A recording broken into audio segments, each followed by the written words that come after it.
येडा मार्केट का कड़वा सच और भविष्य की राह। नमस्कार दोस्तों।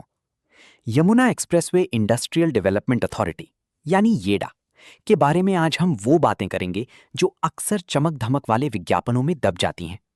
कोई ब्रोकर नहीं बताएगा, कोई यूट्यूब चैनल नहीं बताएगा, लेकिन आज हम सीधे, साफ और बेबाक बात करेंगे। हम सब देख रहे हैं, जेवर में नोएडा इंटरनेशनल एयरपोर्ट का उद्घाटन हो चुका है।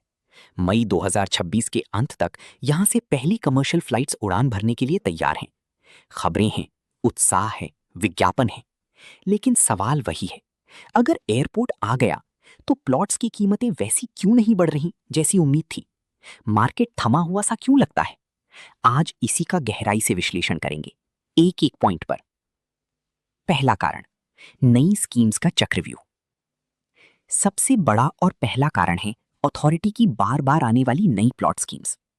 होता यह है कि जैसे ही रीसेल मार्केट में थोड़ी हलचल शुरू होती है, येडा की तरफ से एक नई स्कीम आ जाती है। निवेशक का पैसा जो रीसेल मार्केट में आना चाहिए था, वो सिमट कर सीधी अथॉरिटी के पास ब्लॉक हो जाता है। सूची, जब सरकारी दरों पर नई सप्लाई लगातार आती रहेगी, तो पुरानी रीसेल प्लॉट्स की वैल्यू बढ़ेगी कैसे? ये एक ऐसा जाल है जो कीमतों को एक ही दायरे में कैद किए हुए है, और ये जाल टूटता नहीं जब तक अथॉरिटी खुद नई स्कीम्स पर ब्रेक ना लगाए। दूसरा कारण, मध्यम वर्ग की पहुंच से बाहर। अब बात करते हैं उस कड़वे सच की जो कोई सुनना नहीं चाहता। नोएडा, ग्रेटर नोएडा और अब यमुना एक्सप्रेसवे का पूरा इलाका मध्यम वर्ग की पहुंच से लगभग बाहर हो चुका है। एक आम नौकरी पेशा इंसान के लिए यहाँ प्लॉट खरीदना और उसे होल्ड करना एक सपने जैसा है। मध्यम वर्ग की सबसे बड़ी समस्या है होल्डिंग कैपेसिटी। 7 से 10 साल तक पैसा फंसा कर रखना उनके लिए मुमकिन नहीं, क्योंकि उन्हें तुरंत घर चाहिए, लिक्विडिटी चाहिए, जिंदगी चलानी है। और जब असली खरीदार यानी एंड यूजर मार्केट से बाहर हो, तो मार्केट किसके दम पर चलेगा? तीसरा कारण, निवेशकों का एग्जिट प्रेशर। मार्केट में आज जो बड़े निवेशक हैं, उच्च वर्ग है, उन्होंने अपनी पोजीशन बहुत पहले ही बना ली थी। अब स्थिति ये है, जैसे ही बाजार में हल्की सी डिमांड बढ़ती है, ये पुराने निवेशक प्रॉफिट बुकिंग करके निकलने की कोशिश करते हैं। जब बेचने वालों की कतार लंबी हो और खरीदने वाले सीमित, तो कीमतें उछाल नहीं मार सकती। यही कारण है कि एयरपोर्ट के इतने करीब होने के बावजूद मार्केट रुका हुआ नजर आता है। चौथा मुद्दा, फिल्म सिटी, हाइप है या रियलिटी?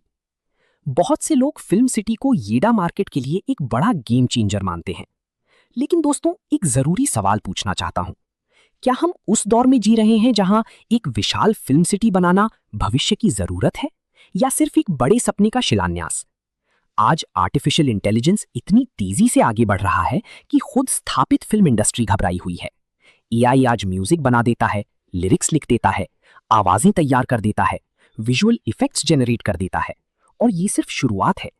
एक लैपटॉप और मोबाइल से बंद कमरे में बैठकर एक पूरी फिल्म बन सकती है। ये कल्पना नहीं, आज की हकीकत बनती जा रही है। तो फिर सवाल उठता है, इतनी विशाल और महंगी इंफ्रास्ट्रक्चर में कौन आएगा, कौन इन्वेस्ट करेगा? और अगर फिल्म सिटी का वो भव्य सपना पूरी तरह साकार न हुआ, तो येडा मार्केट पर उसका असर क्या होगा?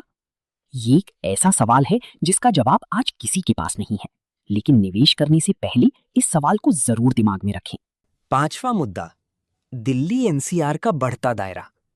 दोस्तों, एक और बड़ी बात जो अक्सर नजरअंदाज हो जाती है, दिल्ली एनसीआर अब सिर्फ गुड़गांव, नोएडा और गाजियाबाद तक सीमित नहीं रहा। देश में चौतरफा विकास होने के कारण अब मेरठ, मुजफ्फरनगर और मथुरा तक एनसीआर का दायरा फैल चुका है। मुंबई की मजबूरी यह है कि वो एक तरफ समुद्र से घिरा है, लैंड बैंक सीमित है, इसीलिए वहां जमीन की कीमतें आसमान छूती हैं। लेकिन दिल्ली एनसीआर के पास हर तरफ जमीन है, पूर्व में, पश्चिम में, उत्तर में, दक्षिण में। ये विस्तार एक तरफ जहां दिल्ली की ग्रोथ को दर्शाता है, वहीं दूसरी तरफ ये येडा जैसे स्पेसिफिक लोकेशंस के लिए एक चुनौती भी है। जब निवेशक के पास मेरठ में, मथुरा में, गाजियाबाद में भी विकल्प हों, तो वो सिर्फ येडा की तरफ क्यों दौड़ेगा? कीमत बढ़ेगी तभी जब येडा अपनी यूनिक वैल्यू साबित करे, और वो यूनिक वैल्यू है सिर्फ एक चीज, रोजगार। छठा और सबसे जरूरी मुद्दा, असली तरक्की का रास्ता। दोस्तों, ये बात गांठ बांध लीजिए, येडा में प्रॉपर्टी की कीमतों में असली और टिकाऊ उछाल सिर्फ और सिर्फ औद्योगिक विकास से आएगा।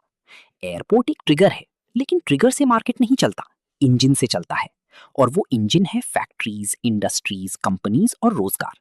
जब यहाँ रोजगार का सृजन होगा, जब लोगों को यहाँ काम मिलेगा, तब उन्हें यहाँ रहने के लिए घर भी चाहिए होगा।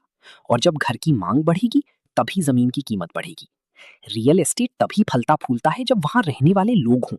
सिर्फ कागजी निवेश और स्पेक्यूलेशन से मार्केट लंबे समय तक नहीं खींच सकता। निष्कर्ष। तो दोस्तों, सारांश ये है, येडा का मार्केट अभी वेट एंड वॉच की स्थिति में है। अगर आप निवेशक हैं तो आपको बहुत धैर्य की जरूरत होगी।